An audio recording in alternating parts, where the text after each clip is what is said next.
Hi, my name's Barry. Welcome to the beautiful county of Gwynedd in Wales, home of giants, dragons and other amazing mythical creatures. So in this short video you're going to get an insight into the piece of furniture that hopefully is going to get Mandy and Deanna on their quest over to the United States of America. So the starting point in the journey of this piece of furniture is in the design. I don't actually go out and cut timber to shape.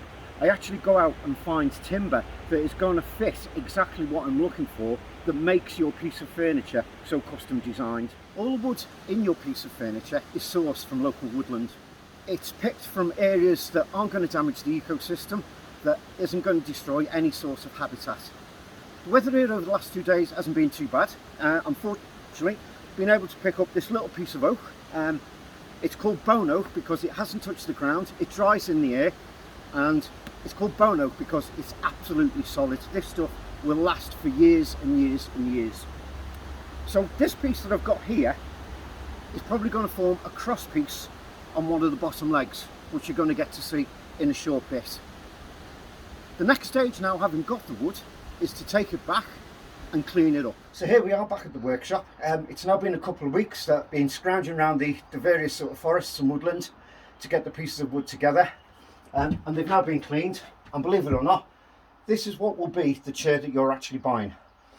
I know it takes a bit of imagination, but we'll show you sort of some of the finished products a bit towards the end of this video.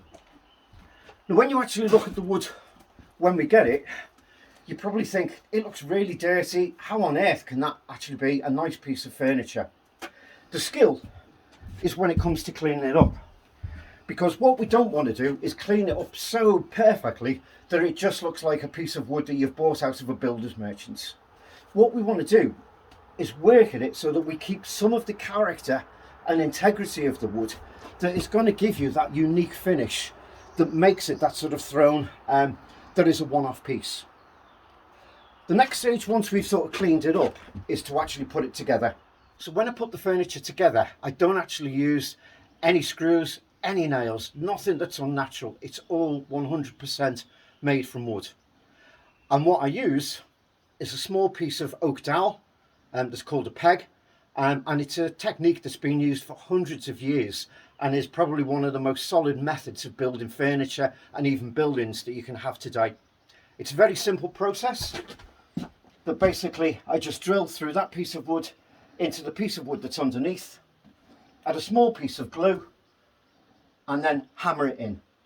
Leave it to dry, and that is as good as it's going to get. It will outlast any nail or any screw going. Okay, so after weeks of cleaning and sanding the wood and putting it all together, this roughly is what your piece of furniture is going to look like. It's unique, it won't be replicated anywhere else, and what I want to do is just to sort of give you a close-up so that you can actually see how the pegging technique works in putting it all together. As you can see, those are the pieces of wood, so they're not too obtrusive, and just adds to the natural finish of it. Each piece of wood is oiled and polished up, just to give it that really sort of beautiful finish. This is what you can expect to see. It's very heavy. It's probably going to be a bit bigger than this. I think in total the end product will be about 7 or 8 feet high. So, best of luck, and please, please, please go ahead and buy it and get somebody over to the USA and make their dreams come true. Thank you very much for looking.